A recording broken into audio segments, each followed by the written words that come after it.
CBS News Homeland Security correspondent Jeff Pegues is in Washington and joins us now. And Jeff, what do we know at this hour about this possible threat?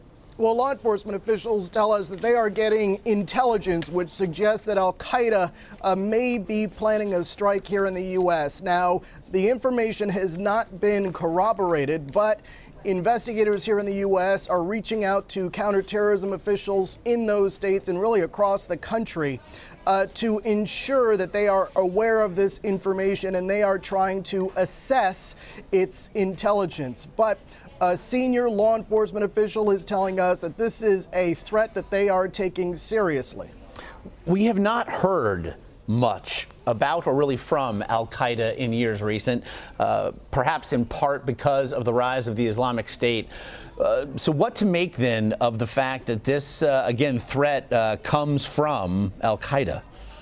Well, in a lot of ways, ISIS, of course, has changed the way these terrorist organizations attack by inspiring lone wolf type attacks. And so al-Qaeda, in some ways, has taken a page out of ISIS's playbook. And so even though al-Qaeda, and U.S. officials will tell you this, even though al-Qaeda has been diminished in its capabilities since 9/11, it still has the capability of carrying out these inspired type of attacks.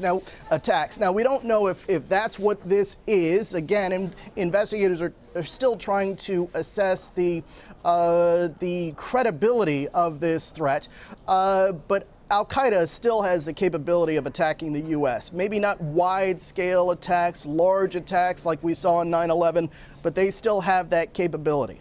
Just last week, the Pentagon, in fact, announced that 2 of al-Qaeda's leaders in Afghanistan were killed in a U.S. airstrike in the Kunar province. Is it a belief perhaps this could be retaliation? They don't know. They don't know. They're still trying to see what's real and what's not. But we are in a situation now where we're heading toward this presidential election, and it's not unusual for the volume of threats to pick up tied to certain holidays or certain dates and even an election. And so we are in an atmosphere where law enforcement has to take these threats seriously, even though it may not rise to the level of some of the other threats in terms of its credibility, but they're still trying to assess that. They have a lot going on right now as as we lead into this election. There is also this question of violence at polling places. As you know, this has been a pretty heated campaign. There have been protests, there have been fights, there have been